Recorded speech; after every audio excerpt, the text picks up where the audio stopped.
Hello friends, नमस्कार। कैसे हैं आप सब? मुझे उम्मीद है कि आप लोग एकदम स्वस्थ होंगे, मस्त होंगे। दोस्तों, आज की क्लास में हम लोग अप्लाइड मैथमेटिक्स फर्स्ट का जो एग्जामिनेशन क्वेश्चन पेपर 2023 था उसको सॉल्व करेंगे। ठीक है, इस क्वेश्चन पेपर का हमारा ये फोर्थ पार्ट है। ठीक है, इसके पहले हमने 3 वीडियो बना रखे हैं, तो तीनों प्रश्नों के अलग अलग वीडियोज हैं। अगर अभी तक आपने उन वीडियोज को नहीं देखा है तो हमने डिस्क्रिप्शन में लिंक दे रखा है, या फिर आप सीधे चैनल पर जा करके पहले उन तीनों वीडियोज को भी देख लीजिएगा। ठीक है, चलिए आज की क्लास को शुरू करते हैं। आज की क्लास में हम लोग देखेंगे क्वेश्चन नंबर 4। तो क्वेश्चन नंबर 4 के सभी पार्टों को हम लोग सॉल्व करेंगे। वैसे तो आपको एग्जाम में किन्हीं 2 प्रश्नों को सॉल्व करना होता है। ठीक है, तो प्रत्येक पार्ट आपका 5 नंबर का होता है। इस तरीके से अगर आप 3 में से किन्हीं 2 पार्टों को सॉल्व करेंगे तो आपको 10 अंक मिल जाएंगे। ठीक है, तो मैं यहाँ पर सभी तीनों पार्टों को सॉल्व करके बताऊंगा। चलिए देखते हैं। यहाँ पर क्वेश्चन नंबर 4 का फर्स्ट पार्ट है। यहाँ पर हम लिख लेंगे क्वेश्चन नंबर 4 फर्स्ट पार्ट। ठीक है, ये फर्स्ट पार्ट है। इसमें दिया गया है वक्र x बराबर T square plus 3t minus 8 और y बराबर दिया गया है 2t square minus 2t minus 5 के बिंदु 2 कामा माइनस 1 पर स्पर्श रेखा का ढाल ज्ञात करें। ये दिया गया है हमें। ये दो इक्वेशंस दी गई हैं हमें, और इनके माध्यम से हमें इस बिंदु पर स्पर्श रेखा का ढाल बताना है। ठीक है, आसान सा क्वेश्चन है। देखिए क्या करेंगे, यहाँ पर हम इस टाइप से सॉल्व करेंगे। यहाँ पर ये जो 2 इक्वेशन दिए गए हैं इनको हम लिख लेते हैं। तो x बराबर में दिया गया है T square plus 3t minus 8। ठीक है, और y बराबर में दिया गया है 2t square minus 2t minus 5। ये दिया गया है। इसको नाम दे देंगे हम समीकरण नंबर फर्स्ट, एंड इसको नाम दे देंगे समीकरण नंबर सेकंड। इस तरीके से हमने लिख लिया है। अब क्या करेंगे, इन दोनों समीकरणों का हम क्या करेंगे, डेरिवेटिव निकालेंगे। किसके सापेक्ष? यहाँ पर t दिया गया है ना, तो हम t के सापेक्ष निकालेंगे। ठीक है, तो हम यहाँ पर लिखेंगे समीकरण 1 व समीकरण 2 का t के सापेक्ष अवकलन करने पर यह आपका ये आपका अवकलन के अनुप्रयोग का क्वेश्चन है। ठीक है, तो अवकलन करने पर लिख लिया हमने। अब यहाँ से क्या होगा, हम कर देते हैं इन दोनों इक्वेशंस का अलग अलग डेरिवेटिव।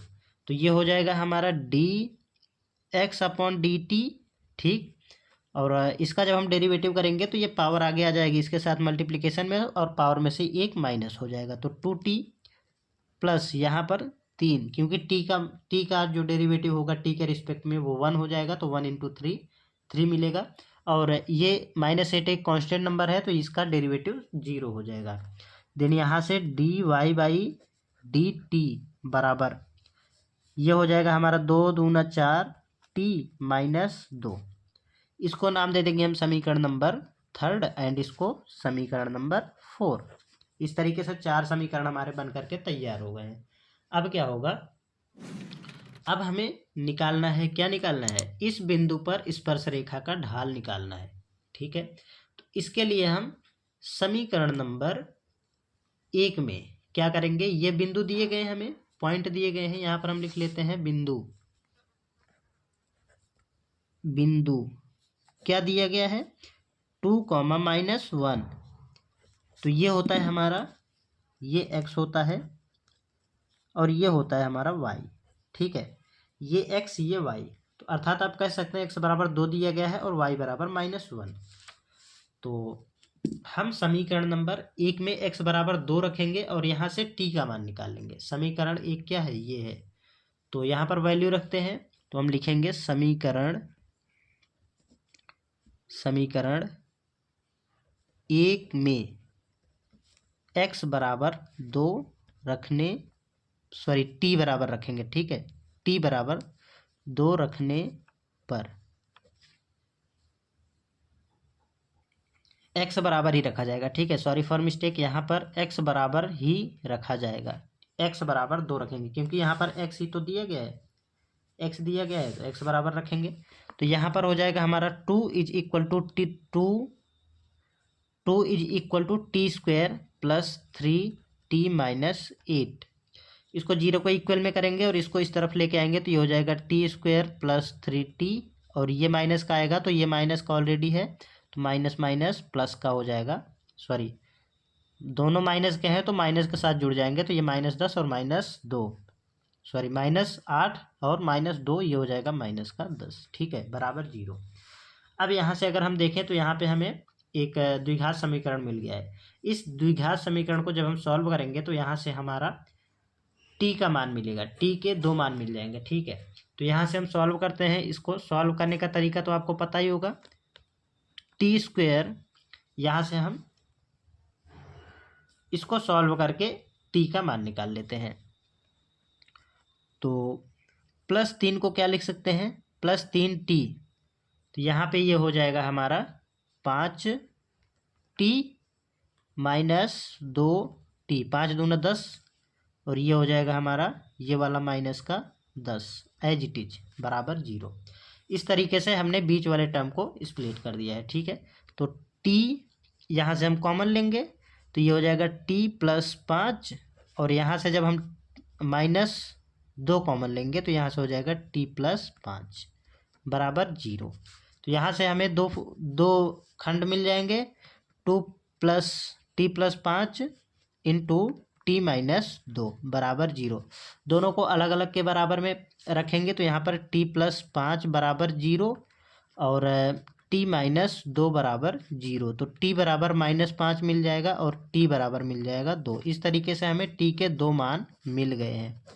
अब यहाँ से क्या होगा आगे, अब हम समीकरण 2 में t बराबर 2 रखते हैं, ठीक है। तो समीकरण 2 में हम रखेंगे t बराबर 2।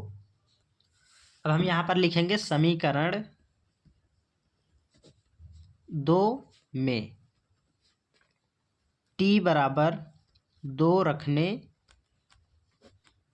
पर, t बराबर 2 रखते हैं तो यहाँ पर आ जाएगा हमारा समीकरण नंबर 2 क्या है, समीकरण नंबर 2 है y बराबर 2t स्क्वायर -2t - 5, ये है समीकरण नंबर 2। तो यहाँ पर वैल्यू रखते हैं t बराबर 2, तो y बराबर हो जाएगा 2 × 2 ⁴ 2 -2 × 2 - 5, ठीक है, यहाँ तक कोई समस्या नहीं है।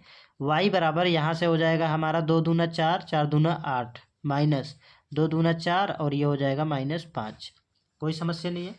अब इन दोनों को ऐड करेंगे तो यहाँ से हो जाएगा हमारा y बराबर में 5 और 4 9, -9 8 -9, दिन यहाँ से y का मान मिल जाएगा -1। इस तरीके से y का मान मिल गया है। अब हमें पता है स्लोप का फॉर्मूला, तो स्लोप यानी कि ढाल का फॉर्मूला क्या होता है, यहाँ पर लिखते हैं हम, ढाल बराबर होता है dy/dx, ठीक है। तो dy/dx, अब हमें तो यहाँ पर मिला है dx/dt और dy/dt, ठीक है। तो कैसे हम dy/dx कैसे निकालेंगे, तो क्या करेंगे, इन समीकरण नंबर 4 में हम समीकरण नंबर 3 से भाग कर देंगे, ठीक है। तो यहाँ पर लिखेंगे हम समीकरण 4 में समीकरण 3 से भाग करने पर, ठीक है, इस तरीके से हमने लिख लिया है। अब तो ये हमारा ढाल का फॉर्मूला बन जाएगा dy/dt अपॉन dx/dt, ठीक है। अब हमें dy/dt का मान पता है और dx/dt का मान भी पता है, तो यहाँ से हम वैल्यू रखते हैं 4t - 2, dy/dt का मान यही तो है, यहाँ पर देखिए dy/dt का मान ये है 4t - 2, तो यहाँ पर हमने रख दिया 4t - 2। इसी तरीके से dx/dt का मान पता है हमें, यहाँ से हमने निकाला है इक्वेशन नंबर 3, ठीक है, इक्वेशन नंबर 3। तो यहाँ से मिल जाएगा हमारा 2t + 3, 2t + 3, इन दोनों को हम सॉल्व करेंगे। यहाँ से हमने अभी t का मान निकाला था, है ना, t का मान हमने यहाँ पर निकाला था, यहाँ से देखिए 2 रखेंगे हम, 5 नहीं रखेंगे, ओनली 2 रखेंगे।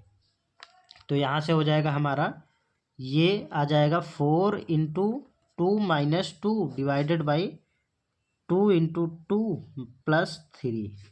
देन यहाँ से मिल जाएगा हमारा 4 दूना 8 माइनस 2 बटे ये हो जाएगा 2 दूना 4 प्लस 3। तो फाइनली यहाँ पर कितना मिलेगा, यहाँ पर हो जाएगा ये ऊपर 6 और नीचे आ जाएगा 7। ये किसके बराबर में आ रहा था, dy बाई डी एक्स, जो कि हमारा स्लोप था। ठीक है, यही हो जाएगा इस क्वेश्चन का फाइनल आंसर। आपने क्या करा है, पहले तो दोनों इक्वेशंस का एक्स टी के रिस्पेक्ट में डेरिवेटिव निकाल लिया है।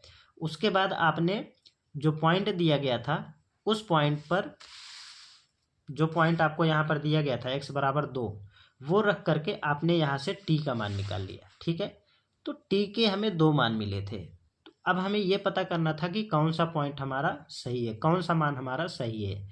तो हमने चेक करा है, तो टी बराबर 2 हमने इक्वेशन नंबर 2 में रखा। जब हमने इक्वेशन नंबर 2 में रखा तो यहाँ पर आ गया y का मान -1। ठीक है, तो y का मान -1 यहाँ पर दिया गया था, है ना, देखो -1 दिया गया था, हमने चेक किया -1 आ गया। तो हमने ये मान लिया, हमें ये पता चल गया इससे कि t का मान जो होगा वो 2 होगा। ठीक है, तो इस तरीके से हमने t का मान यहाँ पर 2 रख करके सॉल्व कर लिया, तो हमें स्लोप मिल गया, ढाल मिल गया। तो ये हो जाएगा हमारा इस क्वेश्चन का फाइनल आंसर। तो आई होप कि आपको एकदम अच्छे से क्लियर हो गया होगा। चलिए नेक्स्ट क्वेश्चन को सॉल्व करते हैं, देखते हैं इसका सेकंड पार्ट। क्वेश्चन नंबर 4 के बी पार्ट में दिया गया है, निम्न फलन की x बराबर a पर सततता की जांच कीजिए। ठीक है, हमें ये फलन दिया गया है, इसको बोला गया है x बराबर a पर ये सतत है अथवा नहीं। ठीक है, तो क्या करते हैं, सबसे पहले आपको डेफिनेशन पता होगी फलन की सततता के लिए। जो इसकी डेफिनेशन होती है वो होती है हमारी, यहाँ पर लिखेंगे हम सॉल्यूशन में। सबसे पहले डेफिनेशन लिख देता हूँ। ठीक है, तो फलन की सततता के लिए, ठीक है, आपको अगर शर्त पता होगी तभी तो आप सॉल्व कर पाएंगे। तो यहाँ पर होता है left hand limit is equal to right hand limit is equal to फलन। ठीक है, फलन f(x) ये होता है हमारा। तो यहाँ पर हम लिखेंगे limit x tending to a minus. ठीक है, राइट हैंड लिमिट को हम a माइनस से लिखते हैं और लेफ्ट हैंड लिमिट को हम a माइनस से लिखते हैं और राइट हैंड लिमिट को a प्लस से लिखते हैं। तो यहाँ पर f(x) ये हमने लेफ्ट हैंड लिमिट लिखा है। देन अब हम बराबर अकॉर्डिंग टू इसका जो डेफिनेशन होता है, यहाँ पर बराबर होता है limit x tending to a positive और f(x) बराबर क्या होता है f(x). ये तीनों अगर आपस में बराबर आ गए तो दिया गया फलन हमारा सतत है, अथवा अगर बराबर नहीं आए तो असतत है। तो यहाँ पर सॉल्व कर लेते हैं। यहाँ पर दिया गया है हमें क्या, x बराबर 2 पर। तो x बराबर 2 पर सबसे पहला पॉइंट हम यहाँ पर निकालेंगे लेफ्ट हैंड लिमिट। ठीक है, तो यहाँ पर हम लिख लेते हैं left hand limit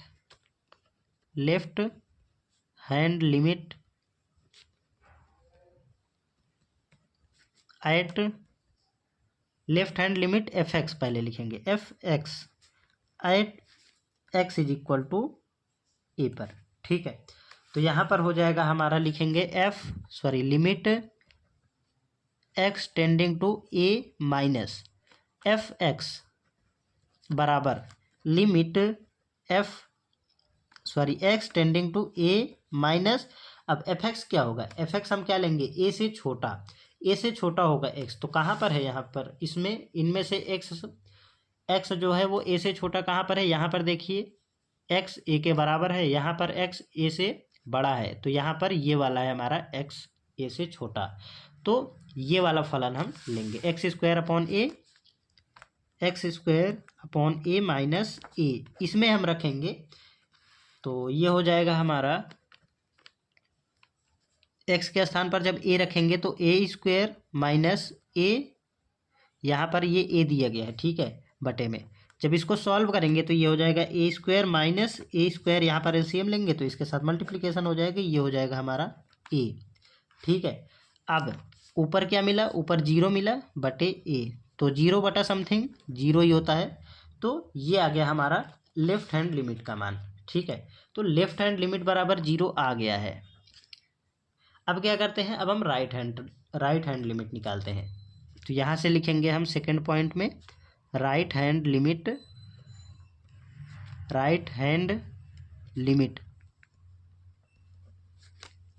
F X at point कितना होगा, एक्स बराबर तो दो ही सॉरी ए ही रखना है, सेम ये है ना, एक्स के स्थान पर तो हमें सेम रखना है ए। अब देखिए क्या होता है हमारा फॉर्मूला यहाँ पर, ये वाला ए पॉजिटिव लेंगे, limit x tending to a plus f x. तो limit x tending to a plus a से मतलब ए से बड़ा होगा एक्स, तो एफ एक्स ए से बड़ा कहाँ पर होगा, ए से बड़ा यहाँ पर है, क्योंकि ये तो ए से छोटा अभी हमने देखा था, ये एक्स के बराबर में यहाँ पर है, एक्स ए से बड़ा, तो हम ये वाला फलन लेंगे। तो x minus a minus x square divided by a, ये फलन हमने ले लिया है। अब यहाँ पर हम रखेंगे एक्स के स्थान पर ए, तो ये हो जाएगा हमारा ए माइनस एक्स के स्थान पर ए रखेंगे, तो ए स्क्वायर अपॉन ए, देन यहाँ से मिल जाएगा हमारा ए स्क्वायर माइनस ए स्क्वायर अपॉन ए, तो यहाँ से मिल जाएगा हमारा फाइनली 0/a। तो ये हो जाएगा हमारा कितना, 0 हो जाएगा। ठीक है, इस तरीके से हमने लेफ्ट हैंड लिमिट और राइट हैंड लिमिट निकाल लिया है। अब हमें निकालना है एफ एक्स, तो एफ एक्स निकालते हैं। एफ एक्स तो यहाँ पर कितना दिया गया है, एक्स के बराबर में ए लेना है, तो यहाँ पर 0 दिया गया है, तो एक्स के स्थान पर 0 आ जाएगा, तो ये हो जाएगा एफ 0 बराबर 0। तो आप देख सकते हैं लेफ्ट हैंड लिमिट भी 0, राइट हैंड लिमिट भी 0, और एफ एक्स की जो ये है एफ एक्स का मान भी 0 आ गया है। ठीक है, तो हम यहाँ पर कह सकते हैं, अर्थात लिखेंगे हम चूंकि left hand limit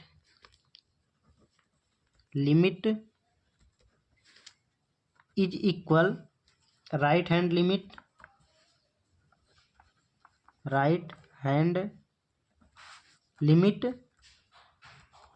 is equal F x बराबर कितना आ गया, बराबर आ गया हमारा 0। ठीक है, तो अर्थात हम कह सकते हैं कि दिया गया फलन, यहाँ पर हम लिखेंगे इसलिए दिया गया फलन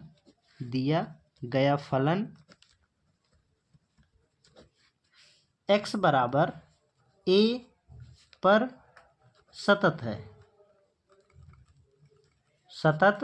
है। ठीक है, यही हो जाएगा इस क्वेश्चन का फाइनल आंसर। तो आसान सा क्वेश्चन था, बस आपको यहाँ से थोड़ा सा सॉल्व करते हुए चलना था। ठीक है, तो मुझे नहीं लगता कि आपको इस क्वेश्चन में भी किसी प्रकार का कोई समस्या होगा। अगर किसी भी प्रकार की कोई भी समस्या होती है तो आप कमेंट में पूछ लीजिएगा, और अगर आपको ये क्वेश्चन अच्छे समझ में आ रहे हैं तो आप वीडियो को लाइक करके दोस्तों के साथ शेयर कर दीजिएगा, और चैनल को सब्सक्राइब अगर अभी तक नहीं किया है तो चैनल को सब्सक्राइब कर लीजिएगा और बेल आइकन को भी प्रेस कर लीजिएगा। ठीक है, चलिए नेक्स्ट क्वेश्चन को सॉल्व करते हैं, देखते हैं इसका लास्ट पार्ट। क्वेश्चन नंबर 4 के सी पार्ट में दिया गया है tan inverse 1 - sin x upon cos x का अवकल गुणांक ज्ञात करें। ये हमें दिया गया है tan inverse 1 - sin x upon cos x, इसका हमें अवकल गुणांक ज्ञात करना है, यानी कि dy/dx का मान बताना है। ठीक है, तो क्या करेंगे, यहाँ पर tan इनवर्स दे दिया गया है, तो सबसे पहले जो भी फंक्शन यहाँ पर दिया गया है इसको हम y के बराबर में लेट कर लेंगे, तभी तो हम dy/dx का मान निकाल पाएंगे, है ना। तो यहाँ पर लिखेंगे हम माना, या लेट लिख लेते हैं, लेट y बराबर tan इनवर्स क्या है 1 - sin x divided by cos x, ये हमने यहाँ पर y के बराबर में लेट कर लिया है। अब क्या करते हैं कि इसको हम फिर से क्या ले लेंगे, u ले लेंगे। ठीक है, तो लिखेंगे हम पुनः ये पुनः है हमारा। ठीक है, तो y बराबर पुनः माना u बराबर ये पूरा फलन यहाँ पर जो दिया गया है 1 - sin x divided by cos x, इतना हमने मान लिया है। तो क्या हम इसके स्थान पर अब लिख सकते हैं tan इनवर्स u, तो ये हो जाएगा हमारा tan इनवर्स u। अब y बराबर मिल जाएगा tan इनवर्स u। इतना हो गया है। अब आपको पता होगा tan इनवर्स x का डेरिवेटिव क्या होता है। tan इनवर्स x का derivative dy D upon D x of tan inverse x बराबर होता है 1/1 प्लस एक्स स्क्वायर। ठीक है, ये होता है tan इनवर्स x का अवकलन। अगर यहाँ पर u x होता है, यहाँ पर x रहता है तो x आ जाता है। अगर यहाँ पर हमने u लिया है तो u आ जाएगा। तो यहाँ पर अब हम कर देते हैं इसका differentiation with respect to x। x के सापेक्ष करेंगे हम, u के सापेक्ष नहीं कर रहे हैं। ठीक है, तो हम यहाँ पर लिखेंगे समीकरण, तो हमने नाम तो दिया नहीं है तो ऐसे ही लिख लेते हैं x के सापेक्ष अवकलन करने पर कर देते हैं अवकलन, तो dy बाई डी एक्स बराबर ये हो जाएगा हमारा tan इनवर्स x का डेरिवेटिव होता है 1/1 प्लस एक्स स्क्वायर। अगर यहाँ पर x होता है तो x होता है, x रखते हैं, और u है तो ये हो जाएगा u स्क्वायर। ये u का हुआ है, हम x के रिस्पेक्ट में कर रहे हैं बट यहाँ पर u है तो फिर से आ जाएगा du अपॉन डी एक्स। ठीक, अब देखिए ये मिल गया है, इसको हम नाम दे देंगे समीकरण नंबर 1। इस तरीके से हमने कर लिया है। अब हमें निकालना है dy बाई डी एक्स का मान। तो क्या करेंगे कि इसका हम कर देंगे यहाँ से। अब हमें dy बाई डी एक्स का मान निकालना है, यहाँ पे हमें du अपॉन डी एक्स का मान भी तो चाहिए इसका मान निकालने के लिए। तो यहाँ पर हम du अपॉन डी एक्स का मान निकाल लेते हैं। इसके लिए हम यहाँ पर नाम दे देंगे इसको समीकरण नंबर 2 और इसको नाम दे देंगे समीकरण नंबर 1, इस तरीके से। ठीक है, आई होप कि आपको यहाँ तक समझ में आ गया होगा। अब हम यहाँ से क्या करेंगे, अब हम लिखेंगे समीकरण 1 का x के रिस्पेक्ट में डिफ्रेंसिएशन करने पर, x के सापेक्ष अवकलन करने पर। ठीक है, तो यहाँ से लिखेंगे x के सापेक्ष अवकलन करने पर। आपको मैं एकदम स्टेप वाइज स्टेप बता रहा हूँ, आप वीडियो को बस ध्यान से आपको देखना है। ठीक है, तो ये हो जाएगा हमारा dy by D X, sorry du upon D x.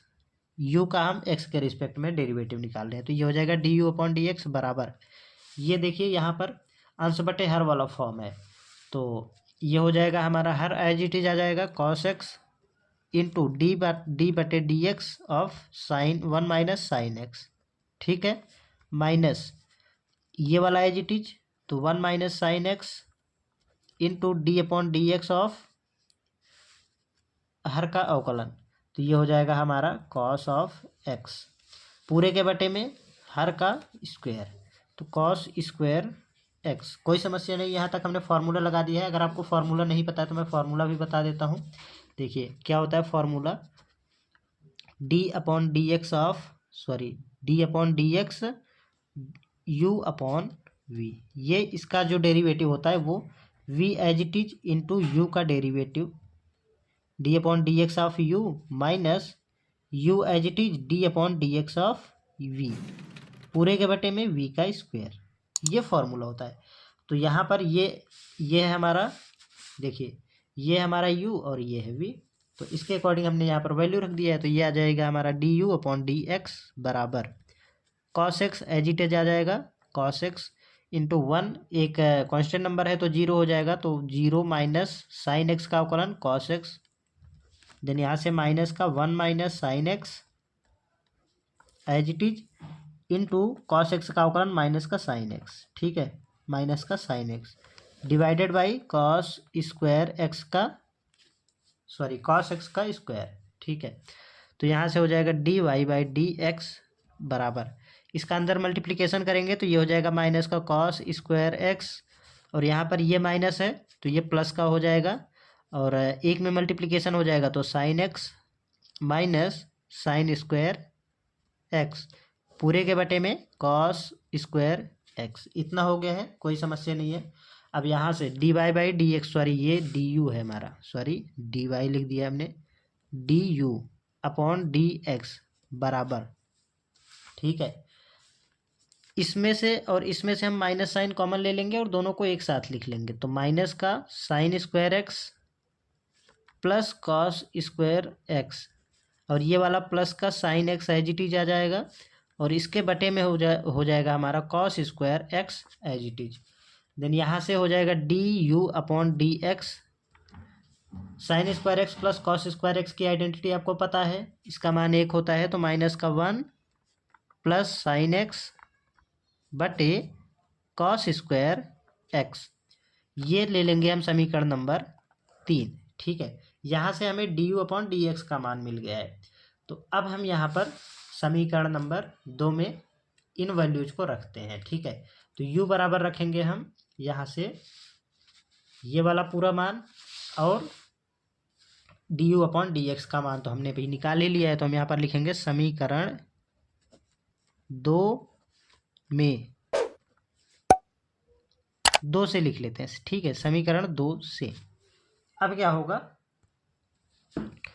समीकरण नंबर 2 क्या था, D Y by D x बराबर 1/1 प्लस यू स्क्वायर। तो 1/1 प्लस यू स्क्वायर का मान रखेंगे 1 माइनस साइन एक्स बटे कॉस एक्स, इसका कर देंगे होल स्क्वायर, ठीक है, into D you upon D x. यहाँ पर D you upon D x भी तो था, तो यहाँ से इसको हम कोष्टक में कर लेंगे बड़े से, उसके बाद इनटू माइनस का, क्या हम इसको इस तरह से लिख सकते हैं, sine x minus 1 upon cos square x. तो इसको ऐसे लिखेंगे, प्लस वाले को पहले लिख लेंगे, तो साइन एक्स माइनस 1 बटे कॉस स्क्वायर एक्स, ठीक है, इतना कर लिया है हमने। अब हम यहाँ से इसको सॉल्व कर लेंगे, तो हमारा D Y by D X का मान जो निकल के आएगा वही हो जाएगा इस क्वेश्चन का फाइनल आंसर। तो 1/1 प्लस होल स्क्वायर लगाएंगे दोनों पर अलग अलग, 1 माइनस साइन एक्स का होल स्क्वायर बटे कॉस स्क्वायर एक्स, ठीक है, इनटू यहाँ से आ जाएगा हमारा sine x minus 1 divided by cos square x, ठीक है, कोई समस्या नहीं। यहाँ से हो जाएगा हमारा D you upon D X, sorry D Y upon D x बराबर 1 अपॉन, यहाँ पर ये हो जाएगा cos square x plus 1 minus sine X का होल स्क्वायर, और ये जो कॉस स्क्वायर एक्स बचा ये ऊपर चला जाएगा। तो यहाँ पर हम लिख लेते हैं cos square x into sine x minus 1 upon cos square x, ठीक है। अब ये वाला कॉस स्क्वायर से ये वाला cos square X cancel out हो जाएगा। देन जो बचेगा यहाँ पर क्या बचेगा, D Y by D x बराबर मिलेगा हमें साइन एक्स माइनस 1 बटे जो बच रहा है ये हो जाएगा cos square x plus 1 minus sine X का होल स्क्वायर, यही हो जाएगा इस क्वेश्चन का फाइनल आंसर, ठीक है। तो इस तरीके से क्वेश्चन नंबर 4 जो था उसका सी पार्ट वो सॉल्व हो चुका है। तो इस तरीके से क्वेश्चन नंबर 4 हमारा कंप्लीट हो जाता है। अगर आपको ये तीनों क्वेश्चंस अच्छे समझ में आ गए हैं तो आप वीडियो को लाइक करके और चैनल को सब्सक्राइब कर लीजिएगा, दोस्तों के साथ शेयर भी कर लीजिएगा, ठीक है। और अगर आपको कहीं भी कोई भी प्रकार की समस्या होती है तो आप कमेंट में पूछ लीजिएगा। और दोस्तों अगर आपको इन सभी का PDF चाहिए तो आप मेरे व्हाट्सएप नंबर पर हाय लिख करके भेजेंगे, तो मैं आपको वहाँ से इन सभी प्रश्नों का सॉल्यूशन जो है उसका PDF भेज दूंगा, ठीक है। या फिर आप टेलीग्राम ग्रुप में ज्वाइन कर लीजिएगा, वहाँ पर मैं डाल दूंगा। तो आई होप कि आपको ये सारे क्वेश्चंस अच्छे समझ में आ रहे होंगे। तो अगर आपकी पढ़ाई अच्छी चल रही है तो आपका जो एग्ज़ाम है वो अच्छे से जाएगा। मेरी आपसे रिक्वेस्ट है कि आप चैनल को सब्सक्राइब कर लीजिएगा, ठीक है। चलिए मिलते हैं नेक्स्ट वीडियो में। अगला जो क्वेश्चन है क्वेश्चन नंबर 5, उसमें हम लोग क्वेश्चन नंबर 5 के सभी पार्टों को सॉल्व करेंगे। इस तरीके से हमारा अगली क्लास में ये जो क्वेश्चन पेपर है वो कम्प्लीटली सॉल्व हो जाएगा, ठीक है। चलिए मिलते हैं नेक्स्ट वीडियो में, तब तक के लिए जय हिंद, नमस्कार।